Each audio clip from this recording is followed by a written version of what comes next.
Hello everyone and welcome to PW only IAS. दोस्तों, स्वागत है आप सभी का science editorial of the week में, जहां पर हम लोग डिस्कस करते हैं खूब सारा साइंस। तो आज हम लोग अपने 14 जुलाई से 20 जुलाई के बीच में जितने भी important current affair science and technology से रिलेटेड हैं उनको एक बार फटाफट से हम लोग देख लेते हैं। 4 आर्टिकल्स हमारे लिए इंपॉर्टेंट है। कुछ द हिंदू के हैं, कुछ इंडियन एक्सप्रेस के हैं। यूजुअली हम सारे पेपर में जो भी सबसे मोस्ट रेलेवेंट इंफॉर्मेशन हमें मिलता है और सारे सिलेबस को अच्छे तरीके से साइंस एंड टेक को कवर करता है, उन टॉपिक्स को डिराइव कर लिया है मैंने। इसमें सबसे पहला जो टॉपिक है वो बड़ा ही इंटरेस्टिंग सा टॉपिक है। टेक्स्ट एंड कॉन्सेप्ट के नाम से द हिंदू का एक सेक्शन आता है। जैसे एडिटोरियल आता है, एक्सप्लेन्ड आता है, वैसे ही टेक्स्ट एंड कॉन्टेक्स्ट में आता है। तो बड़ा ही शानदार सा ये एक आर्टिकल था, digital thoughts and neuro rights. तो न्यूरो राइट्स के बारे में हम लोग बात करेंगे। बड़ा ही डिफरेंट सा, आप इस टॉपिक को ऐसे में यूज कर सकते हो, साइंस एंड टेक में, एथिक्स में, बहुत सारे जगहों पर आप इसको इस्तेमाल कर सकते हो। ये आर्टिकल सच में बड़ा ही ज्यादा इंपॉर्टेंट है आपके मेंस पॉइंट ऑफ व्यू से। इसके बाद हमारा जो अगला आर्टिकल है वो लूका से रिलेटेड है। बोला जाता है कि पहला ऑर्गेनिज्म है क्या लिविंग। समझेंगे इस आर्टिकल को क्या बोलना चाह रहा है। इंडिया क्वांटम फ्यूचर, आप सबको पता है कि इंडिया क्वांटम टेक्नोलॉजी में अपना एक बड़ा कदम आगे बढ़ाने की बात कर रहा है। 6,000 करोड़ रुपए की फंडिंग मिली है भाई साहब अभी इस बजट में। तो जायज सी बात है, कुछ तो बड़ा होने वाला है। लेकिन अभी भी हम ऐसा सोचते हैं और देखते हैं कि इंडिया अभी भी क्वांटम टेक्नोलॉजी में कई सारे देशों से बहुत पीछे है। कितना पीछे है और उनसे कॉप अप करने के लिए इंडिया कैसा स्टेप्स लेने की बात कर रहा है, इस आर्टिकल में समझेंगे। और एक आर्टिकल हमारा है कि ब्लड ग्रुप्स डिफरेंशिएटेड कैसे होते हैं। ये प्रीलिम्स के पॉइंट ऑफ व्यू से आपके लिए एक आर्टिकल है जो कि द हिंदू का ही आर्टिकल है। ये थर्ड वाला टॉपिक जो है ये आपके इंडियन एक्सप्रेस का आर्टिकल एक्सप्लेन्ड सेक्शन का है। तो बिना देरी किए हुए स्टार्ट करते हैं। सबसे पहला आर्टिकल जो है भाई देखो, ये रहा अपना टेक्स्ट एंड कॉन्टेक्स्ट वाला जो मैं आपको बता रहा था। As thoughts become digitised, who will protect our neuro right, है ना। बोले तो एकदम राइमिंग वर्ड है इसका कि अगर हमारे जो थॉट्स हैं, आप सब लोग को पता है यार कि आज के जमाने में हम लोग किसकी बात करते हैं, आर्टिफिशियल इंटेलिजेंस की बात करते हैं। बहुत सारे डिसीजन मेकिंग जो होते हैं वो आर्टिफिशियल इंटेलिजेंस लेता है। और इनफैक्ट ऐसा भी होता है कि आजकल जितने भी हम लोग डिसीजंस लेते हैं उसके डेटा को मैनिपुलेट करके किसी न किसी चीज को ट्रेन किया जाता है या फिर उस डेटा का इस्तेमाल किया जाता है। क्या है ये सारी चीजें? इन्हीं चीजों को हम लोग न्यूरो डिजिटाइज्ड या फिर न्यूरो डिजिटल डेटा बोल सकते हैं आप लोग। और इसी के अगेंस्ट में हमारे खुद के न्यूरो राइट्स क्या हैं उसके बारे में इस आर्टिकल में बताया गया है। ये पूरा आर्टिकल है आपका, आराम से इसको कभी पढ़ लेना जब भी मैं पढ़ा लेता हूं उसके बाद, ठीक है। सबसे पहले हिस्ट्री की बात करते हैं। इस आर्टिकल में हिस्ट्री से स्टार्ट किया है कि इसकी हिस्ट्री कहां से शुरू होती है। ट्रेस करते हैं हम लोग 1990 से, जिसको कि हम लोग डिकेड ऑफ द ब्रेन बुलाते हैं। इस टाइम पर बहुत सारे ऐसे बड़े बड़े कंट्रीज थे जो कि ब्रेन पर रिसर्च करना स्टार्ट कर रहे थे भाई साहब, इतना खतरनाक तरीके से। उसी टाइम पर सीटी स्कैन, एमआरआई और ये सारे जितने भी ब्रेन मैप्स बनते थे उन सबके बारे में धीरे धीरे स्टडी करना स्टार्ट किया। और हम लोग को पता है, जैसे कि यहां पर आप देख सकते हो ईयू के कुछ प्रोजेक्ट्स भी थे। ह्यूमन ब्रेन प्रोजेक्ट था या फिर उसको बाद में ब्रेन के नाम से कर दिया गया था। इन सभी के साथ साथ जो आजकल की करंट प्राइवेट सेक्टर्स हैं, बेसिकली जो लाइफ साइंसेस के प्राइवेट सेक्टर हैं, ये लाइफ साइंसेस के प्राइवेट सेक्टर कंपनीज और ये सारे बड़े गवर्नमेंट ऑर्गेनाइजेशंस, ये सब मिलकर ना बहुत सारी चीजें आगे लेके आने वाले हैं। और इनफैक्ट बहुत सारी चीजें जो आ चुकी हैं उनमें से आप देख सकते हो ब्रेन पैथोफिजियोलॉजी। ब्रेन पैथोफिजियोलॉजी का मतलब क्या है कि वही चीज है जो आप अभी अपने एमआरआई को देखते हो, सीटी स्कैन को देखते हो, और आप ने अपने खुद का कभी कराया होगा या फिर किसी जान पहचान वालों का देखा होगा कि वो एक एक्सरे फिल्म पर वो पूरा ब्रेन की मैपिंग होती है, उसमें कुछ स्पॉट्स वो लोग आइडेंटिफाई करते हैं और उससे डिसऑर्डर्स पकड़ने की कोशिश करते हैं। इस टाइप से ना वो स्टडी करते हैं कि ब्रेन का कौन सा सेगमेंट किस डिसऑर्डर के लिए इंपॉर्टेंट है, ताकि हम लोग ब्रेन के फंक्शंस को समझ सके। आज के टाइम पर जो सबसे कॉम्प्लेक्स हमारे इस पूरे ह्यूमन बॉडी में कोई अगर स्ट्रक्चर है तो वो ब्रेन है। और इसीलिए ब्रेन पर इतने सारे रिसर्चेस स्टार्ट हो चुके हैं और इसको बहुत लेट से पिकअप किया गया क्योंकि बड़ा ही कॉम्प्लेक्स सा ये बॉडी है। बहुत ही कॉम्प्लेक्स सा ये आप बोल सकते हो एक ऑर्गन है जिसके बेसिस पर जिसको समझना बहुत मुश्किल है, लेकिन अब इसको हम लोगों ने ब्रेक किया है काफी हद तक। आप सभी लोगों ने हाल फिलहाल में न्यूरालिंक का एग्जांपल देखा होगा, है ना। न्यूरालिंक क्या होता है? It's a company name of Elon Musk, the great Elon Musk साहब। उन्होंने क्या किया, न्यूरालिंक नाम से एक कंपनी बनाई और उसके अंदर टेलीपैथी नाम से एक छोटा सा 5-10 का सिक्का आता है ना, समझ लो उतना बड़ा एक डिवाइस उन्होंने बनाया है। उसमें क्या है, समझ लो कम से कम हजारों इलेक्ट्रोड्स लगे हैं। इलेक्ट्रोड्स बोले तो सुई जैसे इलेक्ट्रोड्स हैं, बहुत ही पतले पतले हैं। उनको हम लोग ब्रेन का एक पार्ट कट करके उसमें फिट कर देते हैं। और इसके बाद जब वो फिट हो जाता है ना न्यूरालिंक, तो वो कनेक्ट हो सकता है ब्लूटूथ के माध्यम से किसी भी डिजिटल डिवाइस से। मतलब कि हम सिर्फ सोच रहे होंगे और वहां पर कुछ परफॉर्मेंस होगी, हम सिर्फ सोच रहे होंगे वहां पर कुछ टाइप हो जाएगा, हम सिर्फ सोच रहे होंगे वहां पर हम पेजेस को स्क्रॉल कर सकते हैं, क्लिक कर सकते हैं, और इनफैक्ट हम सोच रहे होंगे और मेरी बात आप तक पहुंच जाएगी अगर आपके अंदर भी सेम डिवाइस फिट है तो। एक तरीके से टेलीपैथी नाम ही इसलिए दिया गया। टेलीपैथी में आप लोगों ने शक्तिमान देखा है कभी? शक्तिमान और गीता विश्वास जो थे अपने टाइम पर, वो लोग टेलीपैथी में बात किया करते थे, मन मन में बात करते थे। तो समझ लो वैसे ही आज के डेट में ऑलरेडी पॉसिबल हो चुका है। हम लोगों ने ब्रेन का इतना अच्छा यूटिलाइजेशन और इसका यूज और इसका जो भी कॉम्प्लेक्सिटी थी उसको इतने यहां तक ब्रेक कर लिया, लेकिन उसके पीछे कहां से आया डेटा? वही तो है न्यूरो डिजिटल डेटा, जिसको कि सिर्फ बड़ी बड़ी कंपनीज लाइक इलॉन मस्क की कंपनी नहीं इसको छेड़छाड़ कर रही है। आप देखो अभी आगे मैं पढ़ाता हूं आपको। इसमें हमने बात किया ब्रेन पैथोलॉजी, तो ये तो चलो यहां से डेटा मिल रहा है। दूसरा है deep brain stimulation. Deep brain stimulation में वही होता है कि हम एक बहुत बड़ी सी इलेक्ट्रोड को अपने सिर के अंदर में इंसर्ट कराते हैं और उसके बेसिस पर जो भी उसको पल्सेस रिसीव होते हैं उन पल्सेस को हम लोग स्टडी करते हैं। और साथ में न्यूरो मार्केटिंग की बात कर लो। न्यूरो मार्केटिंग में ऐसा समझ लो कि हम सब लोग ग्रसित हैं। न्यूरो मार्केटिंग सब हम सबका डेटा जाता है। आपको मैं बताता हूं, बड़ा ही सिंपल सा डेटा बताता हूं। आप जब YouTube पर कभी भी स्क्रॉल करना वीडियोस को, जिस वीडियो को आपने 2 सेकंड भी रुक के देख लिया, या सेम गोज विद इंस्टाग्राम को आप स्क्रॉल कर रहे हो, तब से एक आर्टिकल दिखा आपको, है ना? वीडियो नहीं है, आर्टिकल है, बस आपने उसको देखा, अरे वाह बढ़िया लग रहा है यार, अच्छा है, एक आध बार स्लाइड किया। अब उसको समझ में आ गया भाई साहब कि इस बंदे ने इस आर्टिकल पर 5 सेकंड बिता दिए, मतलब कि ये वाला चीज इसको पसंद आ रहा है, और दिखाओ इसको वैसे ही, जिस पर कि वो रुके बैठा रहे हैं, इंस्टाग्राम ही चलाता रहे, दिन भर इंस्टाग्राम चलाए। Same goes with YouTube. आप जो भी चीजें थोड़ी देखते हो वैसा ही यूट्यूब आपको रिकमेंड करने लगता है। ये कौन दिखा रहा है उनको? ये हमारा ब्रेन वेव्स को वो परसीव करना चाह रहे हैं, हमारे प्राइवेसीज को वो इस तरीके से डिजिटल फॉर्मेट में इकट्ठा करते हैं। तो इस तरीके को आप न्यूरो मार्केटिंग बोल सकते हो, और इसके लिए बहुत सारे इन्फ्लुएंसर्स का भी सहारा ले सकते हैं। हम लोग आई ट्रैकिंग को भी कभी कभी हम लोग उसको देखते हैं कि हाँ भाई आंखें जो है वो कहां पर एग्जैक्टली आके रुक रही हैं, जिसके बेसिस पर उसको उस चीज को हम लोग डिजिटलाइज करके मार्केटाइज कर सके।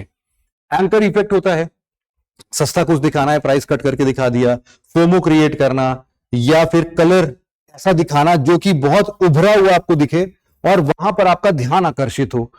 ये इन्फ्लुएंसर्स के थ्रू कुछ मार्केटाइज कराना, इमोशनली आप लोग को जो आपको पसंद है उस डायरेक्शन में आपको ले जाके, जैसे आप पैट्रियोटिक हो, आपको उनको पता चल गया पैट्रियोटिक हो, तो आपके लिए कोई भी प्रोडक्ट लॉन्च करेंगे तो वो हमेशा पैट्रियोटिक स्लोगन्स के साथ देंगे। तो ये सारी डिजिटल डेटाज हैं जो कि हमारे दिमाग के साथ खिलवाड़ करता है, जो हमारे दिमाग की सोच थॉट्स को पकड़ लेता है और उसके बेसिस पर हम लोग को मार्केटाइज करके देता है, उसी को न्यूरो मार्केटिंग बोलते हैं। ठीक है, ये सारे अच्छे वर्ड्स हैं एक्चुअली, मैं इसीलिए आपको इतना एक्सप्लेन कर रहा हूं क्योंकि ये सारे वर्ड्स आप हूबहू अपने एसेज में लिख सकते हो, बहुत बढ़िया इंपैक्ट देता है। क्योंकि देखो ये एक न्यूरो टेक्नोलॉजी है। हम लोग यार अभी तक जितने भी टेक्नोलॉजीज को पढ़ते हैं वो बायोटेक्नोलॉजी है या फिर ब्लॉकचेन टेक्नोलॉजी है, आर्टिफिशियल इंटेलिजेंस है, इस सब तरीके के अभी तक कोई भी न्यूरो टेक्नोलॉजी की बात नहीं करता था। आज का ये आर्टिकल बेसिकली न्यूरो टेक्नोलॉजी पर है, इसीलिए इतना इंपॉर्टेंट लगा मुझे। न्यूरो एथिक्स क्या होता है, इसके अंदर इसकी बात की गई है कि न्यूरो एथिक्स क्या है। अब आपको समझ में आ रहा है कि यार डेटा चोरी कर रहे हैं तो हमारी ही बिहेवियर्स को ट्रेस कर रहे हैं, तो ये बोल रहे हैं कि देखो न्यूरो एथिक्स एक ऐसा प्रकार का एथिक्स होगा जिसके अंदर हम लोग हमारे ही थॉट्स की, हमारे ही मेंटल सोच की जो भी बातें होंगी उनको तुम अच्छे पर्पस के लिए इस्तेमाल करो बेटा। ज्यादा ऐसे डेटा ले लेके मार्केटिंग कर करके पैसे कमाने के लिए मत इस्तेमाल करो, है ना? ये बात है एथिक्स की। न्यूरो एथिक्स यही कहता है कि to adopt ethical standard such that human kind benefits from the use of neuro technologies. उनसे मिसयूज ना करा जाए, उनसे हार्म ना पहुंचाया जाए, बल्कि उन टेक्नोलॉजीज का इस्तेमाल करके हम अपनी ग्रोथ इंश्योर कर सके। एट द सेम टाइम आप बोल सकते हो एथिक्स जहां पर इंडिविजुअल्स को फ्रीली सोचने की क्षमता हो, या फिर सोचने का एटलीस्ट उसको फ्रीडम मिले। क्योंकि अभी तो हम लोग सोच रहे हैं कि अब यार कुछ भी सोचा हमने तब तो ये पकड़ लेंगे उस चीज को, जैसे हमने कुछ सोचा हमारा डेटा ट्रैक हो जाएगा। तो हम लोग को इस टाइम पर सोचने की आजादी भी नहीं है। तो फ्रीडम टू थिंक ये भी एक बड़ा फ्रीडम है, और इसी को आगे चल के भी हम लोग न्यूरो राइट के अंदर भी देखेंगे कि ये भाई हमारा न्यूरो राइट बनना चाहिए इस चीज के लिए। तो दूसरा, हम लोग अपने मेंटल स्टेटस और थॉट्स को कोई मैनिपुलेट तो नहीं कर रहा है, उसके लिए कौन सेफ गार्ड कर रहा है, इन सब चीजों पर भी हम लोग न्यूरो एथिक्स को अप्लाई करके देख सकते हैं। इसके बाद यहां पर आपको यह समझना चाहिए कि क्यों आखिरकार ये जो न्यूरो डेटा है, ये न्यूरो डेटा इतना वैल्यूएबल क्यों है, इसको मैं आपको समझाने की कोशिश करता हूं। समझना आप, देखो सबसे पहले क्या होता है कि जो भी हमारे पास ये भाई साहब स्मार्ट वॉच है, बहुत सारे एप्लीकेशंस हैं, बहुत सारे इम्बेडेबल्स हैं हमारे पास में, इर्द गिर्द के इतने सारे डिवाइसेस से हम घिरे हुए हैं कि वो हमारे बॉडी के हर मूवमेंट को भी ट्रैक कर सकता है ना, और उसके बेसिस पर कितने सारे डेटा जनरेट हो सकते हैं। ये सारा का सारा डेटा जो है, ये किसी भी हेल्थ केयर प्रोवाइडर के पास, कोई भी प्राइवेट कंपनी जो उस डेटा में इंटरेस्टेड है उसके पास जा सकता है। ये उस डेटा को लेंगे और बिल्कुल अच्छे से फॉर्मुलेट करना स्टार्ट करेंगे। ये लार्ज डेटा सिमुलेशन की बात करते हैं। इसमें आप समझ लो कि जो भी रियल टाइम ट्रैकिंग हमारे यहां पर होती है ना, जैसे ये घड़ी लगी है, मैं एग्जैक्टली देख सकता हूं इसमें, देखो इस टाइम पर मेरा हार्ट रेट कितना है, ये सब बताएगा मुझे, है ना। तो देखो ये यहां पर कितने स्टेप्स में चल चुका हूं, कितने किलोमीटर है, कितना कैलोरी बर्न किया है, ये सारी चीजें इसमें बताती है। इनफैक्ट आप लोग के पास जो वॉच होगी उसमें भी बताता होगा। तो ये जो डिजिटल डेटा है बार बार इकट्ठा कर रहा है, ये किसी एप्लीकेशन से भी लिंक्ड है मेरे मोबाइल फोन में, वो एप्लीकेशन पर सारा मेरा पूरे दिन भर का डेटा स्टोर होता है। तो ये जो डेटा है ना, ये एक्चुअल में ये मेरे हेल्थ का डेटा है। अब फ्यूचर में मुझे कोई भी प्रॉब्लम होगी तो ये डेटा उस एप्लीकेशन से कनेक्ट होकर किसी न किसी हेल्थ सेक्टर वाली कंपनी को ये इंफॉर्मेशन दे देगा कि भाई साहब ये इंसान है, इनको पकड़ो, इनको जरूरत है अभी डॉक्टर की, ये लेके जाओ, बढ़िया मोटा बिल बनेगा इनका, है ना। तो ऐसा कुछ हो सकता है। ये क्या है, रियल टाइम ट्रैकिंग है। ये जो रियल टाइम ट्रैकिंग है ना, यहीं से हमारा डिजिटाइज्ड हेल्थ डेटा जनरेट होता है, और यही डिजिटाइज्ड हेल्थ डेटा ही ये खरीदी बेची करते हैं उसका। कैसे, मान लो कि इन्होंने ऐसे बहुत बड़ी कंपनी है, मान लो, है ना, कोई कॉर्पोरेट स्ट्रक्चर में है, कोई मैनेजर बैठा है, उसने मैनेजर को सारे जितने भी इंप्लॉइज हैं उनके डेटा को उसके साथ शेयर कर दिया। अब उनका स्ट्रेस क्या है वो सोच के मैनेजर उनको मैनिपुलेट भी कर सकता है ना। जब वो ज्यादा स्ट्रेस में दिख रहे हैं, हो सकता है उनको उस स्ट्रेस को याद दिलाते हुए वो थोड़ा और वर्क बर्डन दे दे उनको, या फिर इसका अच्छा यूज भी हो सकता है। तो देखो अच्छा और बुरा दोनों यूज है, लेकिन इसके चलते ये भी होगा कि जो मैनेजर है ना वो एक्सप्लॉइट तो करेगा। तो एक तरीके से रॉन्ग डेटा है जो उनके हाथ में पड़ जाएगा, तो इनको तो मजा ही आ जाएगा मैनेजर्स को। एडवर्टाइजिंग एंड मार्केटिंग कंपनी, मैंने बताया एडवर्टाइजिंग मार्केटिंग कंपनी में न्यूरो मार्केटिंग को ऐसा डेटा मिल जाए फिर तो मौज ही मौज है उनकी। तो इसीलिए ये डिजिटाइज्ड हेल्थ डेटा बड़ा ही क्रूशियल इंफॉर्मेशन लेके चलता है। तो मेजर कंसर्न क्या है, मेजर कंसर्न हमारे पास ये है कि देखो जो भी प्राइवेट सेक्टर का आज के डेट में न्यूरो साइंस एंड टेक्नोलॉजी की फील्ड में ये डेवलपमेंट हो रहा है, इसको अगर हम इस हिसाब से देखें कि ये जितना ज्यादा डेवलप होगा उतना ही ज्यादा आप बोल सकते हो कि इंडिविजुअल्स के फिजियोलॉजिकल और साइकोलॉजिकल स्टेटस पर इफेक्ट पड़ेगा। जो भी उसका फिजियोलॉजिकल या साइकोलॉजिकल स्टेट्स है, उस स्टेट को वो कैप्चर कर लेंगे यार, कैप्चर करके उसका डेटा बना देंगे, डेटा बना के उसको बेचेंगे या फिर मार्केटाइज करेंगे। तो ये जितना भी डेटा होगा, आप ये बोल सकते हो कि आपके पास धीरे धीरे करके ये जो सोचने की फ्रीडम थी वो धीरे धीरे कम हो जाएगी यार, रिड्यूस कर देंगे और उस पर ब्लॉकेट लग जाएगा, डिस्ट्रॉय भी हो जाएगा, मेंटल प्राइवेसी आपकी छिन जाएगी। और साथ ही साथ आप इसका एक और कंसर्न ये भी देख सकते हो कि जितना न्यूरल डेटा जितना ज्यादा से ज्यादा यूज में आने लगेगा, उसके हिसाब से आप देखो डिजिटल फेनोटाइपिंग और बढ़ जाएगी। डिजिटल फेनोटाइपिंग क्या होती है, हमारा फेनोटाइप्स क्या होते हैं, फेनोटाइप्स हमारा तौर तरीका, जिससे कि हमें पहचान में कोई भी ला सकता है। जैसे कि हम चलते हैं तो जैसे वो देखा है ना उदय भाई एकदम एक कंधा ऐसे उचका के बढ़िया चलते हैं, या फिर अजय देवगन है वो ऐसे मुंडी टेढ़ी करके बात करता है। तो ये सब क्या है, उनके फेनोटाइप्स हैं, ठीक है। तो ये phenotypes, it is not just about your walking style, आप कुछ भी लिखते हो ना, आपकी लिखने की स्टाइल क्या है, ये सब भी ट्रैक हो सकता है। तो ये जितना भी ट्रैकिंग है, ये सारा ट्रैकिंग मैकेनिज्म किसमें आता है, डिजिटल फेनोटाइपिंग में आता है। फिर आता है इमोशनल इंफॉर्मेशन, भाई आप कभी भी उदास हो, दुखी हो, खुश हो, ये सारा डेटा ट्रैक हो सकता है। न्यूरो गेमिंग होता है, न्यूरो गेमिंग का मतलब जैसे अभी न्यूरल लिंक की मैं बात कर रहा था कि आप इलेक्ट्रोड अंदर लगवाओ और बकायदा पूरा अच्छे तरीके से देखते सोचते हुए आप क्या देख सकते हो, उसमें गेम खेल सकते हो। और जब आप गेम खेलते हो तो आप किस बिहेवियर के साथ उस गेम में कितना आक्रामक तरीके से खेलते हो, कितना डरे सहमे से खेलते हो, इन सभी चीजों को ना मॉनिटर करते हैं और ऐसे डेटा को भी निकालते हैं। तो इनको हम लोग न्यूरो गेमिंग बोलते हैं। और कुछ न्यूरो मार्केटिंग है। न्यूरो मार्केटिंग जहां आता है भाई साहब, वहां पर आपका मेंटल प्राइवेसी का हनन होना ही होना है। तो ये सारे कंसर्न है हमारे पास। तो अभी स्टेप्स क्या क्या लिया गया इन सब चीजों के लिए, देखो कुछ स्टेप्स ऑलरेडी लिए गए और कुछ स्टेप आगे लिए जा रहे हैं। जैसे कि एक US president commission on bio ethics है, बायो एथिक्स नहीं होगा, न्यूरो एथिक्स होगा यार, सो सॉरी, या फिर बायो एथिक्स ही है। यहां पर इन्होंने 2 वॉल्यूम में अपना एक पेज प्रिंट किया था या फिर एक पेपर पब्लिश किया था, आप बोल सकते हो, ग्रे मैटर्स के नाम से। ये जो ग्रे मैटर का मुद्दा है, ये न्यूरो साइंस एंड टेक्नोलॉजी के एडवांसमेंट के ऊपर बेस्ड था।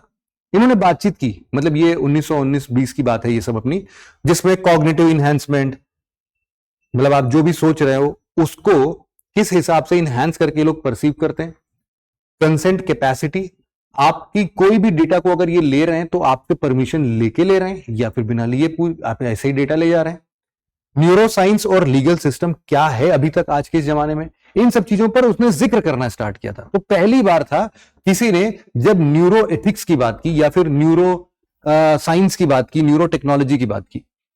ओईसीडी ने 2019 में एक, ओईसीडी क्या है, organisation for economic cooperation and development, इन्होंने क्या किया, कुछ सेफगार्ड मैकेनिज्म की बात की कि भाई देखो जो भी हमारा पर्सनल ब्रेन डेटा है ना, उसको सेफगार्ड करना, मतलब सेफगार्ड करना चाहिए हमें, तो लॉज बनने चाहिए इस चीज पर।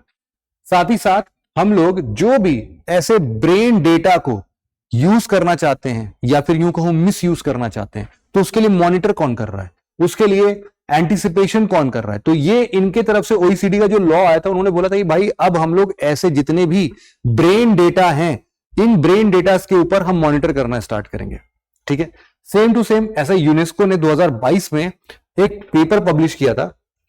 इसमें था कि न्यूरो टेक्नोलॉजी के चलते एक्चुअल में हो क्या रहा है कि बहुत सारे इश्यूज समझ में आ रहे हैं। ह्यूमन आइडेंटिटी प्रोटेक्टेड नहीं है, फ्रीडम ऑफ थॉट नहीं है, ऑटोनॉमी नहीं है सोचने की, प्राइवेसी बिल्कुल गायब हो गई है, मेंटल प्राइवेसी चला गया है। इन सब चीजों के लिए यूनेस्को ने भी 2022 में एक पेपर पब्लिश किया था। अब ये सारे वो हिसाब किताब हैं जहां पर लोगों ने अभी तक डिस्कशन करना स्टार्ट किया है ना, यार ये न्यूरो टेक्नोलॉजी क्या है, न्यूरो डेटा कौन चुरा रहा है, कौन बेच रहा है, कौन खरीद रहा है, इन सब चीजों पर, और इनका प्रोटेक्शन करना चाहिए, इनके लिए लॉज बनाने चाहिए। ऐसी ऐसी बातें उठना स्टार्ट हो चुकी हैं। तो these are the steps that has been taken, लेकिन अभी भी कोई ऐसा यूनिवर्सल लॉ है क्या? नहीं। तो इसीलिए हम लोग बोल सकते हैं कि अगर हम आपके न्यूरो राइट्स की बात करें तो न्यूरो राइट्स क्या होने चाहिए भाई? ऑब्वियस सी बात है कि आपको फ्रीडम होना चाहिए कि नहीं सोचने का, ऑब्वियस सी बात है ना, आपको सोचने का फ्रीडम तो होना चाहिए। तो इसीलिए हम लोग उसको न्यूरो राइट बोलते हैं। और इसको ध्यान में रखते हुए एक्चुअल में हुआ क्या कि एक UDHR, universal declaration of human rights, इन्होंने कुछ बातें की न्यूरो राइट्स को लेके, और बोला कि देखो अब ये आपके ज्यूरिसडिक्शन के ऊपर है कि आपकी कौन सी कंट्री है और वो कंट्री कैसा लॉ बनाना चाहती है। I have just given a topic कि भाई न्यूरो राइट जैसा भी कुछ होना चाहिए। तो उसको लेके चिली ने 2021 में पहला कंट्री बना जिसने कि न्यूरो राइट को रिकॉग्नाइज किया और उसके अगेंस्ट लॉ बनाया। साथ में 2024 में कोलोराडो ने भी ऐसा ही किया, इन्होंने एक लॉ बनाया to protect individuals neurological privacy. तो ऐसे लॉज बन रहे हैं, धीरे धीरे बन रहे हैं, लेकिन अभी तो गिने चुने 2-4 देश ही ऐसे हैं, अभी इस पे यूनिवर्सल लॉज नहीं बने। और इनफैक्ट इसीलिए हम अगर वे फॉरवर्ड की बात करेंगे तो वे फॉरवर्ड में हम लोग यही बोलेंगे कि भाई साहब, एक हमें यूनिवर्सल लॉ की जरूरत है, एक सुटेबल न्यूरो एथिकल स्टैंडर्ड्स को फुलफिल करने वाला एक लॉ डेवलप करना सबसे बड़ा काम है। और इनफैक्ट इस चीज के लिए यूनेस्को ने एक एक्सपर्ट ग्रुप का गठन भी किया, जो कि 2025 में हम एक रिपोर्ट सबमिट करेगा, first global framework on ethics of neuro technology. इससे क्या क्या इफेक्ट मिलने वाला है उन सब की बात होगी इसमें। तो फर्स्ट ग्लोबल फ्रेमवर्क आ जाएगा, उसके बेसिस पर हो सकता है यार कि बाकी देश थोड़ा जागे, सोचे समझे और फिर उसके ऊपर लॉस बनाए। बट हाँ, ये एक ऐसा टॉपिक है जिसपे हम लोग को डिस्कस करना चाहिए, क्योंकि ये मोस्ट मिसयूज्ड डेटा बन सकता है हमारे लिए। ठीक है, तो ये पूरा आर्टिकल था जिसमें बहुत ही सुंदर आर्टिकल लगा, बहुत ही प्यारा आर्टिकल लगा मुझे, बिल्कुल नए सिरे से इसने डिस्कस किया था। अगला आर्टिकल जो है हमारा वो द हिंदू के साइंस सेक्शन से है। इसमें है लूका के बारे में बात। इसमें बोल रहा है कि देखो, glimpses of Luka the life form from which all other life dissented, ऐसा माना जाता है। देखो, सबसे पहले तो मैं आपको बता देता हूं कि लूका जो है, लूका कोई ऑर्गेनिज्म नहीं है या फिर किसी ऑर्गेनिज्म का नाम नहीं है, ये एक प्रकार का ना हाइपोथेटिकल कॉन्सेप्ट है। हाइपोथेटिकल कॉन्सेप्ट, लूका का फुल फॉर्म क्या है? ये है लास्ट यूनिवर्सल कॉमन एंसेस्टर।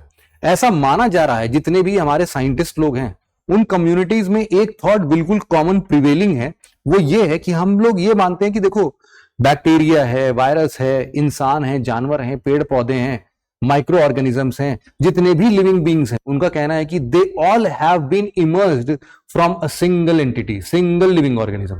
पहला जब उत्पत्ति हुआ होगा लिविंग ऑर्गेनिज्म का, तो उस टाइम पर एक ही ऑर्गेनिज्म होगा और उसी के आगे चल चल के उसमें म्यूटेशंस हुए होंगे साल दर साल, 1000, 2000, मिलियंस ऑफ ईयर्स के बाद हम लोग को थोड़े चेंजेस दिखना स्टार्ट हुए, और बिलियंस ऑफ ईयर्स के बाद हम लोग बोल सकते हैं कि आज हम लोग का इतना बड़ा बायोडाइवर्सिटी है जहां पर हम लोग फ्लोरा एंड फौना दोनों को देख सकते हैं।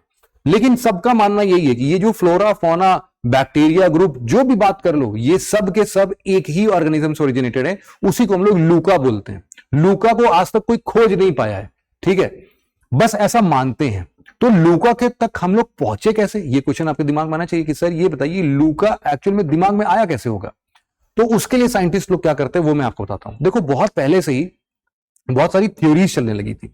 यहां पर आप देख सकते हो कि देखो हम लोग यही मानते हैं कि अगर हम लोग लाइफ का बिल्डिंग ब्लॉक डिफाइन करने की कोशिश करते हैं तो उसमें कई सारे प्रोविजंस को हम लोग हमेशा इनकॉर्पोरेट करते हैं, जैसे कि geological phenomena, climatic conditions, chemical process क्या क्या हुए होंगे उस टाइम पर, इन सब चीजों का मेल जोल जो है वो बना के कभी हम लोग का लाइफ इमर्ज हुआ होगा, और उसके लिए कई सारे थ्योरीज डेवलप होना स्टार्ट हुए। तो one of the earliest theory था यहां पर ओपरेन हेल्डेन थ्योरी, हाइपोथेसिस था इनका। और इन्होंने कुछ ऐसे ही बात की थी कि देखो उस टाइम पर ना यार, एक जैसे हम लोग का डस्ट पार्टिकल और नेबुला से मिलकर हमारा प्लैनेट वगैरह बना होगा, वैसे ही कुछ ऐसा प्राइमोर्डियल सूप होगा, soup SOUP, soup, primordial soup होगा जहां से ये पहला block of early life originate हुआ होगा। इन्होंने बात कह दी बस, लेकिन इसको प्रत्यक्ष रूप से दिखाया किसने, इसको एक्सपेरिमेंट किया गया मिलर उरे एक्सपेरिमेंट 1952 में।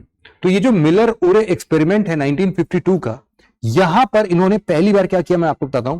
इन्होंने अमोनिया, मीथेन और वाटर, इन तीनों का एक ऐसा मिक्सचर बनाया और उस पर बिल्कुल इतना ज्यादा इलेक्ट्रिसिटी पास कराई, जैसे कि हमारा बिजली कड़कता है ना, लाइटनिंग आती है, वैसा लाइटनिंग उन्होंने बनाया।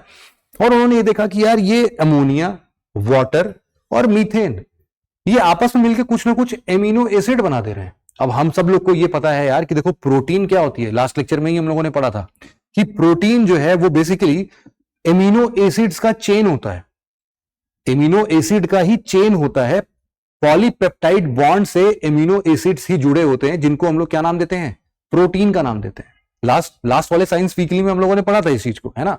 तो अगर एमिनो एसिड से मिलकर प्रोटीन बन रहा है, और हमारे ऑर्गेनिज्म एज एन ऑर्गेनिज्म अगर मैं बात करूं तो हमारे शरीर में बहुत प्रोटीन है यार, बहुत ज्यादा प्रोटीन का रोल है।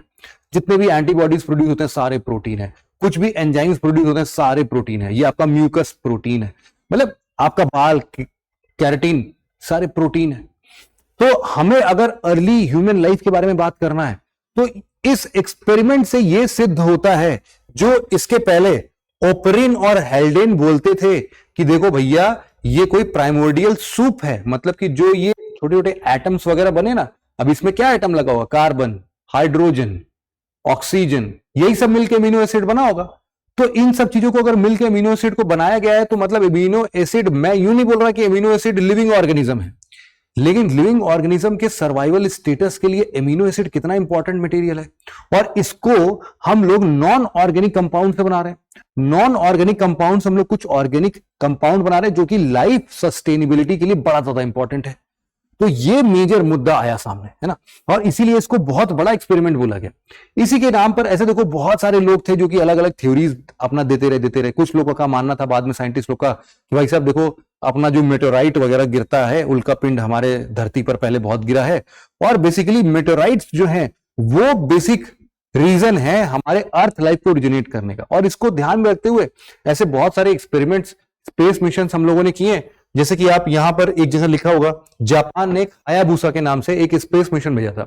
वो स्पेस मिशन बेसिकली एक एस्टेरॉइड है रियुगु के नाम से, रियुगु, ये लिख देता हूं, रियुगु। यहां पर उस मेटेराइट, उस एस्टेरॉइड के अंदर जो ये हायाबुसा है ना, इसने कम से कम 20 एमिनो एसिड्स को परसीव किया। तो यार एमिनो एसिड वहां पर है तो लोगों को लग रहा है अच्छा नहीं वहां से भी आ सकता है। तो लाइफ फॉर्म की बात हो रही है, कैसे डेवलप हुआ। धीरे धीरे इसमें एक बात की गई है मॉलिक्यूलर क्लॉक की, या फिर हम यूं बोले थ्योरी ऑफ मॉलिक्यूलर क्लॉक। ये जो थ्योरी ऑफ मॉलिक्यूलर क्लॉक है यही एक्चुअल में लूका तक हमें पहुंचाता है। क्या कहना है थ्योरी ऑफ मॉलिक्यूलर क्लॉक का? बहुत ही सिंपल भाषा में समझाता हूं, यहां बड़ा ही कॉम्प्लेक्स सा ये लैंग्वेज लिखा है। The rate at which mutations are added और removed from a population genome in proportional to something something something. Simple समझो, इनका सिंपल सा ये कहना है कि भाई साहब अगर तुम्हारे पास एक जीनोम है, जीनोम जीन ये सब लास्ट लेक्चर में ऑलरेडी कवर्ड है भाई। तो जीनोम जो है आपके न्यूक्लियस के अंदर, ये जो न्यूक्लियोटाइड बेस पेयर्स का एक पूरा लड़ी है, एक पूरा चेन है, इस जीनोम में जो भी चेंजेस आते हैं उनको हम लोग बोलते हैं म्यूटेशन। और इनका कहना है कि ये जो म्यूटेशन है ये मोर और लेस इनका rate of change of these nucleotide base pairs, मतलब रेट ऑफ म्यूटेशन जो है, काफी सारे साइंटिस्ट लोगों ने ये माना है कि लगभग लगभग कांस्टेंट है। मतलब कि इनका मानना है कि भाई साहब देखो तुम्हारे जीन्स में हर 100 साल बाद कुछ ना कुछ चेंज आएगा। फॉर एग्जाम्पल मैं बोल रहा हूं, हर 1000 साल बाद इतना चेंज आएगा, हर 1 लाख साल बाद इतना चेंज आएगा, फिक्स है। तो इनका यह कहना है कि उसी के बेसिस पर जब हम लोग डिफरेंट डिफरेंट ऑर्गेनिजम्स को उठाते हैं और उनका डीएनए स्ट्रक्चर मैच करते हैं, तो सबका डीएनए का कुछ ना कुछ पोर्शन हमेशा कॉमन कॉमन कॉमन मिलता रहता है। उससे ही हम उनके एंसेस्टर्स को ट्रेस करते हैं और ये लगाते हैं कि अच्छा बेटा तुम्हारा भी जीन का सेगमेंट इतना कॉमन है, तुम्हारा भी इतना कॉमन है, मतलब तुम दोनों कहीं ना कहीं ऊपर एंसेस्टर तक लेके जाएंगे, तुम दोनों एक साथ ही पैदा हुए होंगे, है ना। और जिस हिसाब से ये जेनेटिक चेंजेस या फिर ये म्यूटेशंस हो रहे हैं, उनके अगर सबसे अर्लीस्ट फॉर्म पर चले जाएं, जैसे कि मान लो अभी हम लोगों ने देखा कि यार अब अगर कंपैरिजन करें हम लोग पहले के लाइफ से, आज से मान लो 1000 साल पहले का कोई हमें ऑब्जेक्ट मिला, उसका डीएनए उठाया और अभी का डीएनए उठाया, इन दोनों को मिलाया, देखा कि यार अच्छा ये तो लगभग लगभग 0.5% डीएनए चेंज हो चुका है। तो हमने समझ लिया भाई 1000 साल में 0.5% चेंज हो जाता है। अब हमें ऐसा कोई भी डीएनए मिला जो कि कितने साल पुराना था, उससे भी हम लोगों ने कंपेयर किया, ऐसे थ्योरी निकाली। तो हम लोगों ने सोचा कि यार ऐसे ही करते करते वो कितना साल पहले होगा जब हमारा जीन में कोई चेंज ही नहीं आया होगा, बिल्कुल फ्रेश जीन होगा। उसके लिए जब टाइमलाइन हम लोगों ने डिसाइड करना स्टार्ट किया, तो वो जो टाइमलाइन निकल कर आता है वो आता है लगभग लगभग 3.4 बिलियन ईयर्स एगो। मतलब आप यूं बोल सकते हो कि अर्थ की उत्पत्ति जब होती है ना, 4.6 बिलियन के आसपास हम लोग बोलते हैं, जब अर्थ की उत्पत्ति होती है उसके कुछ ही एक आधे बिलियन साल बाद ही, 1 पॉइंट समथिंग बिलियन साल बाद ही लाइफ पहले फॉर्म में ओरिजिनेट हो चुका था। और एक क्वेश्चन हमेशा से हमारे सामने ये आता है इस आर्टिकल के हिसाब से कि भाई फॉसिल फ्यूल पहले आया, लूका पहले आया। लूका मतलब वही हाइपोथेटिकल पहला ऑर्गेनिज्म, क्या नाम है उसका, लास्ट यूनिवर्सल कॉमन एंसेस्टर। तो इन सब चीजों से यही पता चलता है कि नहीं भाई लूका जो है वो थोड़ा पहले आया हुआ है और अलग अलग थ्योरीज डिफाइन करते हैं। और यही पूरा आर्टिकल था एक्चुअल में, इसमें लूका के बारे में आपको समझाना था कि लूका एक्चुअल में क्या होता है। ठीक है, तो आई होप आप ये थ्योरी ऑफ मॉलिक्यूलर क्लॉक और ये सारी चीजें समझ गए होंगे। अगला आर्टिकल जो है वो हमारा एबीओ क्लासिफिकेशन पर है, मतलब कि जो हमारा ब्लड ग्रुप है एक्चुअल में वो कैसे डिफाइन होता है। तो इस आर्टिकल को मैं सिंप्लीफाई करने के लिए मैंने आपके लिए यहां पर कुछ डायग्राम्स ऑलरेडी बना रहे हैं। यहां पर देखना आप लोग, ये सारे रेड ब्लड सेल्स हैं, ये जो लाल लाल रंग के ऐसे गोले गोले चिपटे से कुछ दिख रहे हैं, एल्पेनलीबे टॉफी जैसे दिखने वाले, ये हमारे शरीर के अंदर दौड़ रहे खून के अंदर का रेड ब्लड सेल है। वैसे ब्लड सेल्स तो बहुत टाइप के होते हैं, है ना, रेड ब्लड सेल्स है, व्हाइट ब्लड सेल्स है, प्लेटलेट्स है, उसके अंदर कुछ और भी कंपोनेंट्स होते हैं, उन सब की बात आज के लेक्चर में हम नहीं करेंगे। हम लोग बेसिकली आज फंडा रेड ब्लड सेल्स पर टिका के रखेंगे। रेड ब्लड सेल्स जो है वो कितने टाइप का हो सकता है, तो ये डिफाइन करने के लिए हम लोग बताते हैं कि देखो तुम्हारे सरफेस पर एंटीजन कौन सा है बेटा, उसी के बेसिस पर हम डिफाइन कर देंगे तुम्हारा टाइप। तो हमने डिफाइन किया, देखो वैसे तो एक रेड ब्लड सेल के ऊपर बहुत सारे एंटीजेंस होते हैं। एंटीजन क्या है बेटा, again protein, antigens are protein. तो ये जो एंटीजेंस देख रहे हो, अरे कोरोना के ऊपर भी तो एंटीजन देखा था हमने, है ना, वैसे ही समझ लो ये भी तो एक सेल है। कोरोना क्या था, कोविड वायरस क्या था, एक प्रकार का सेल ही था। वैसे रेड ब्लड सेल्स के भी इसके सरफेस पर क्या होगा, एंटीजेंस होगा, कई प्रकार के एंटीजेंस हैं। लेकिन हम लोगों ने देखा कि ये देखो ये करेस्पॉन्डिंग है एंटीबॉडीज के। तो हमारे ब्लड में ही एंटीजेंस वाले रेड ब्लड सेल्स भी पाए जाते हैं, एंटीबॉडीज भी पाए जाते हैं। लेकिन अगर हम किसी का ब्लड ग्रुप डिफाइन करते हैं, मान लो हमने बोला कि भाई तुम्हारा ब्लड ग्रुप ए है, तो ब्लड ग्रुप ए होने का मतलब यह है कि जो भी उसके शरीर के अंदर रेड ब्लड सेल्स हैं, उसके पास जो एंटीजेंस हैं वो ऐसे वाले ए टाइप के हैं, सर्कल नेचर। आपके सिंप्लीफिकेशन के लिए मैंने बना दिया कि सर्कल नेचर का है। लेकिन एट द सेम टाइम जो इसके ब्लड में एंटीबॉडीज हैं वो ए नहीं बनेंगे। अगर ए टाइप का एंटीबॉडीज गलती से भी इसके ब्लड के अंदर घुस गया तो भाई साहब क्लॉटिंग हो जाएगी। इसी को हम लोग क्या नाम देते हैं, एग्लूटिनेशन। ठीक है, एग्लूटिनेशन नहीं होना चाहिए कभी भी। एग्लूटिनेशन हो गया तो फिर पंगा है। हमारा पूरा खून एकदम से जम जाएगा, पूरा इंस्टेंट डेथ, उसमें कुछ नहीं रोक पाओगे आप, है ना। तो इसीलिए एंटीजन और एंटीबॉडीज कभी भी सेम नहीं होनी चाहिए, गलती से भी सेम नहीं होनी चाहिए भाई, ये रूल है इस चीज का। तो हमेशा हम लोग देखते हैं कि जब भी ब्लड ग्रुप ए डिफाइन करते हैं तो उनके इस ए एंटीजन पर हमेशा उनके शरीर के ब्लड में बी टाइप का एंटीबॉडी घूमता रहता है। और सेम टू सेम अगर बी बोलेंगे तो इसमें बी एंटीजन होगा और ए एंटीबॉडी होगा। सिमिलरली एक ब्लड ग्रुप और हम लोगों ने डिफाइन किया ए बी, जिसके ऊपर ए टाइप का भी एंटीजन था और बी टाइप का भी एंटीजन था। लेकिन इस केस में, इस ब्लड ग्रुप में ना ए एंटीबॉडीज पाया गया ना बी एंटीबॉडीज पाया गया। तो मतलब यहां पर एंटीबॉडीज जो है वो एब्सेंट है एक तरीके से। मैं यूं नहीं बोल रहा कोई एंटीबॉडी नहीं है, एंटीबॉडी होगा, लेकिन जो हमारा ए और बी के कॉम्बिनेशन में हम देख रहे हैं वो ए और बी दोनों एब्सेंट है। और चौथा और आखिरी ग्रुप जो हमारा बना वो ओ बना। ओ जो है उसके पास कोई भी एंटीजन नहीं है, लेकिन दोनों ए और बी टाइप के एंटीबॉडीज हैं। इतनी बात समझ में आ गई। अब देखो जब भी हम लोग ब्लड डोनेट करते हैं तो हम लोग बोलते हैं अरे यार ये ग्रुप का इंसान इस ग्रुप के इंसान को ब्लड दे सकता है या नहीं दे सकता है। कैसे डिफाइन करते हैं? जब भी हम लोग डिफाइन करते हैं तो ये याद रखना कि हम लोग हमेशा ये रेड ब्लड सेल्स को ट्रांसफर करते हैं, ना कि एंटीबॉडीज को। तो हम लोग एंटीबॉडीज, प्लाज्मा, इन सबको बाहर निकाल देते हैं। हम लोग सिर्फ प्योरली रेड ब्लड सेल्स को डोनेट करते हैं। तो रेड ब्लड सेल्स को डोनेट करने का मतलब ट्रांसफर करते हैं। तो जब रेड ब्लड सेल्स ट्रांसफर होता है तो हमें देखना पड़ता है कि भाई साहब उसके सरफेस पर एंटीजन लगा कौन सा है।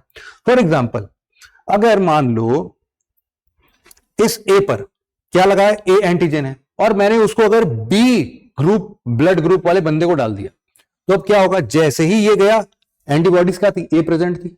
तुरंत के तुरंत कोगुलेशन होगा, क्लॉटिंग हो जाएगी, तुरंत ब्लड क्लॉटिंग, और तुरंत के तुरंत वो इंसान का खून पूरा जम जाएगा, है ना। तो ये पंगा है, इसीलिए ए जो है वो बी को नहीं दे सकता, बी जो है वो ए को नहीं दे सकता। ये तो बात क्लियर है। अब जरा ए बी पर आते हैं। ए बी जो है क्या वो बी को दे सकता है? हम लोग बोलेंगे देखो दिक्कत हो जाएगी। अगर ए बी जो है वो बी को दिया उसने, तो उस केस में ये एंटीबॉडीज ए वाले से चिपक जाएंगे। अगर बी को दिया तो बी वाले से चिपक जाएंगे। तो ये ए बी इन दोनों को भी नहीं दे सकता। तो दे कौन देगा? ओ को ले जाओ कहीं पर भी डाल दो। इस पे तो एंटीजन है ही नहीं। जब एंटीजन है ही नहीं तो इसका धर्म ईमान कुछ है ही नहीं, इसको कहीं पर भी भेज दो भाई। इसका धर्म ईमान मतलब कि कोई एंटीजन ए और बी नहीं है तो इसको कहीं पर भी भेज दो ना। इसको अपने अंदर ही भेज दो, ए बी में भेज दो, बी में भेज दो, ए में भेज दो, कहीं पर भी भेज दो। डोनर कहीं पर भी है, डोनर है भाई, किसी को भी ब्लड दे सकता है वो। क्यों? क्योंकि सिर्फ और सिर्फ रेड ब्लड सेल्स आता है, ये एंटीबॉडीज नहीं आते। उल्टा अगर बोलूं मैं, रिसीव कौन कर सकता है? अब ए बी को देखो, ए बी जो है, ए बी क्या रिसीव कर सकता है? क्या वो ए को रिसीव कर सकता है? कम करके कर लो यार, क्या दिक्कत है? उसके पास कोई एंटीबॉडी ही नहीं है। जब एंटीबॉडी ही नहीं है तो क्लॉटिंग का टेंशन ही खत्म। इसको कुछ भी ब्लड दे दो भाई साहब, ए बी को कोई भी ब्लड दे दो, उसको ए दे दो तो भी एक्सेप्टेंस, बी दे दो तो भी एक्सेप्टेंस, ए बी दे दो तो भी एक्सेप्टेंस, ओ दे दो तो भी एक्सेप्टेंस। मतलब ए बी जो है वो यूनिवर्सल रिसीवर बन जाएगा, उसको कोई भी ब्लड दे दो क्योंकि वहां पर एंटीबॉडीज ही नहीं है। ये बात समझ में आ गई ना। इन सभी चीजों के साथ साथ एक और रीसस फैक्टर भी हमारे ब्लड ग्रुप को थोड़ा सा इंपॉर्टेंस रोल प्ले करता है। रीसस सिस्टम बोलते हैं इसको। रीसस वैसे मंकी है, उससे आया था ये, बट ठीक है उतना डिटेल में नहीं आते। रीसस फैक्टर की बात करते हैं। ये ना पॉजिटिव या निगेटिव हो सकता है, सेम टू सेम वैसे ही। रीसस क्या है? एक एंटीजन है, ठीक है। तो रीसस पॉजिटिव है, इसका मतलब क्या है कि एंटीजेंस रीसस वाले प्रेजेंट है, लेकिन कोई एंटीबॉडी प्रेजेंट नहीं है। और इसका जस्ट ऑपोजिट, अगर रीसस फैक्टर नेगेटिव है तो इसमें कोई भी एंटीजन रीसस के नहीं है, लेकिन एंटीबॉडी रीसस का प्रेजेंट है। मतलब कि हम लोग अगर पॉजिटिव वाला रीसस फैक्टर किसी भी नेगेटिव वाले रीसस फैक्टर में डाला तो फिर वो कोगुलेट, क्लॉटिंग हो जाएगी, पंगा। मतलब कि प्लस वाला सिंबल कभी भी माइनस पे नहीं जा सकता है, माइनस वाला जा सकता है सब में। माइनस वाला क्यों? माइनस वाले को टेंशन ही नहीं है, तुम्हारा रीसस फैक्टर बाकी किसी पॉजिटिव में होएगा ही नहीं। तो फिर अगर हम लोग इसी कंडीशन को, अब सब कंडीशन मिक्स कर दो, अगर हम लोग बोले कि बताओ यूनिवर्सल डोनर कौन है, तो हम लोग बोलेंगे देखो ओ तो था ही, ओ किसी को भी दे दो, और उससे भी नेगेटिव वाला फैक्टर उठाओ। तो ओ नेगेटिव जो होगा ना वो किसी को भी दे सकते हो, यूनिवर्सल डोनर है, O negative is universal donor. लेकिन अगर हम लोग बोले कि यूनिवर्सल एक्सेप्टर बताओ, तो ए बी में अगर पॉजिटिव है, ए बी में अगर पॉजिटिव है मतलब कि रीसस फैक्टर वाला भी एंटीजन उसके अंदर है, तो सारे एंटीजेंस प्रेजेंट हो गए उसमें। कोई एंटीबॉडी प्रेजेंट नहीं है, रिसर्च एंटीबॉडी भी प्रेजेंट नहीं है, तो जायज सी बात है कि ए बी पॉजिटिव जो है वो आपका यूनिवर्सल रिसीवर बन जाएगा। बात समझ गए? यही सिस्टम है पूरा एबीओ क्लासिफिकेशन सिस्टम। इसी तरीके से हमारा ब्लड ग्रुप क्लासिफाई होता है। आई होप आपको समझ में आ गया होगा। अगला आर्टिकल और आखिरी आर्टिकल हमारा जो आज का है वो है इंडिया का क्वांटम फ्यूचर के बारे में। भाई साहब, इंडिया का क्वांटम फ्यूचर, हम लोगों ने जैसा भी बताया कि अभी बजट में 6,000 करोड़ रुपए दिए गए हैं। 6,000 करोड़ रुपए ऐसे सुनने में हम लोग को लगता है भाई साहब कितना पैसा होगा यार, लेकिन ऐसा इतना पैसा भी नहीं है। चाइना, यूएस इन सबसे कहीं ज्यादा स्पेंड करता है, और आज से नहीं, पता नहीं कितने सालों से करता आ रहा है। इसीलिए आप अगर इस टेबल पर ध्यान दोगे तो इंडिया जो है ना वो कई सारे पोजीशंस पर काफी पीछे है, अगर China, US, European union in सबसे कंपेयर करेंगे तो। जैसे कि अगर इन्वेस्टमेंट बिलियन डॉलर में कंसीडर करें तो इंडिया का 6,000 करोड़ बोले तो $0.75 बिलियन, ये सबसे कम है। इनफैक्ट चाइना जो है वो $15 बिलियन खर्च करने को तैयार है। $15 बिलियन, कितना टाइम्स हो गया भाई साहब। United states $3.75 billion, European union $1.1 billion, ये सब लोग हमसे ज्यादा खर्च कर रहे हैं। इसीलिए, और सिर्फ खर्च करना ही सब कुछ नहीं है यार, हमारे यहां पर बहुत सालों से काम नहीं हुआ इस पे, अब नए नए जागे हैं हम, है ना। 2020-21 में हम लोगों का एकदम ध्यान घुमा कि यार नहीं, अब तो क्वांटम टेक्नोलॉजी पर आना पड़ेगा। अच्छा, मैं आपको थोड़ा बेसिक दे देता हूं, क्वांटम टेक्नोलॉजी है क्या चीज। क्वांटम टेक्नोलॉजी वैसे देखो हम लोगों ने लास्ट लेक्चर में भी इस पर डिस्कशन किया था, लेकिन क्वांटम फ्यूचर की बात अगर करते हैं तो क्वांटम टेक्नोलॉजी की बात जब भी करते हो तो उसमें सुपर पोजिशन होना चाहिए। क्वांटम इंटैंगलमेंट आप लोगों ने पढ़ा हुआ है, वो भी होना चाहिए। तो सुपर पोजिशन, क्वांटम इंटैंगलमेंट, और सबसे बड़ी बात क्या है कि इसके पास डेटा मैनिपुलेशन बहुत ही खतरनाक है। मतलब ये डेटा को बहुत तेजी से मैनिपुलेट मतलब सॉल्व कर सकता है। कितना भी कॉम्प्लेक्स से कॉम्प्लेक्स डेटा दे दो ये सॉल्व कर लेगा। फॉर एग्जाम्पल, अगर मैं आपसे बोलूं कि बेटा एक एक्सेल की शीट बनाना, उसके अंदर क्या क्या कर सकते हो आप, लोगों का नाम लिखना, उनके आधार कार्ड का नंबर लिख देना, उनका ब्लड ग्रुप लिख देना, और बाकी चीजें तो आधार कार्ड के अंदर ही मिल जाएंगी में। तो ये 3 डेटा निकाल लो, है ना। और उनकी जमीन कहां पर, उनका जमीन तो एड्रेस तो आधार कार्ड में होता है, कुछ भी ऐसे मान लो एबीसी कुछ भी ले लेंगे, उनके वाइफ का नाम चलो लिख देंगे, या फिर वाइफ है तो हस्बैंड का नाम लिख देंगे, कुछ भी ऐसा है। कुछ भी अगर ऐसा हम करके एक डेटा बनाना चाहते हैं तो आप अपने एक्सेल पर कितना लोग का डेटा स्टोर कर सकते हो। मैं बोलूंगा यार देखो, अपना नॉर्मल सिस्टम अगर उठाओगे, अगर उसमें 5,000 भी डेटा अगर आप लोग लेके आते हो तो भी थोड़ा बहुत हैंग करेगा, बट मैनेज हो जाएगा।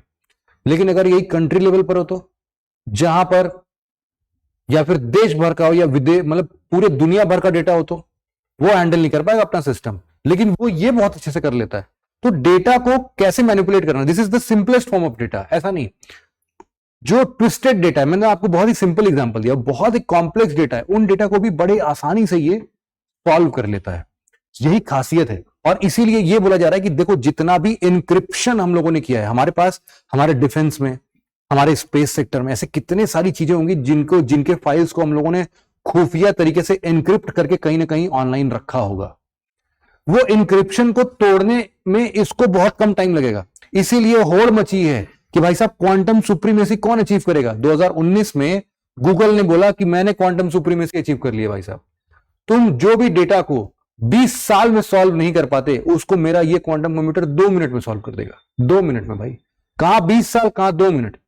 तो इसीलिए उसने बोला कि मैंने क्वांटम सुप्रीमेसी अचीव कर लिया। लेकिन ये सब बातें कहने की हैं, आज भी हम यूं नहीं बोल सकते कि कोई fully developed quantum computing, fully functional quantum computer develop हो चुका है। तो इसीलिए इंडिया के पास इनफैक्ट इसीलिए एक मौका भी है कि देखो, सब लोग भले ही पिछले 5 साल 10 साल से इस पे काम कर रहे होंगे, लेकिन अभी भी कोई बहुत आगे पहुंचा नहीं है। तो अभी भी मौका है, आप अपना अभी भी एक लीप फॉरवर्ड ले सकते हो। और इनफैक्ट जो मैं आपको बता रहा था कि it is not always about money, यहां पर आप अगर पब्लिश्ड पेपर की बात करो, 2000 से 2018 का डेटा अगर उठा के देखो तो इंडिया में 1711 पेपर पब्लिश हुए हैं। कितने सालों में? लगभग 18 सालों में। मतलब हर साल ऑन एन एवरेज 1000 पेपर। लेकिन वही चाइना की बात करें तो चाइना का है 1000 पेपर नहीं, 100 पेपर भी नहीं। इनफैक्ट चाइना का है इसी में 12,110 मतलब कि हर साल कम से कम 700-800 आराम से पब्लिश हो रहे हैं। यूनाइटेड स्टेट्स में अगर देखा जाए तो 13,500, 13,500 के आसपास का डेटा है, पेपर पब्लिश हुए इतने सारे। पेटेंट्स कितने मिले हैं? पेटेंट्स की बात सुन के आप दंग रह जाओगे। चाइना को इस 5 सालों में 2015 से 2020 के अंदर में इस क्वांटम टेक्नोलॉजी के अंदर में 23,335 में 23,335 पेटेंट्स दिए गए चाइना के अंदर में इतने लोगों को, और इंडिया में 339 है, सिर्फ 339 भाई साहब, मतलब वो 23,000 निकाल दो, 23,000 ज्यादा पेटेंट्स मिले हैं चाइना को। तो टेक्नोलॉजी में एडवांसमेंट तो है यार देखो, लेकिन इंडिया के पास अब यही एक मौका है जब वो इन सब चीजों को सुधारने की बात कर सकता है।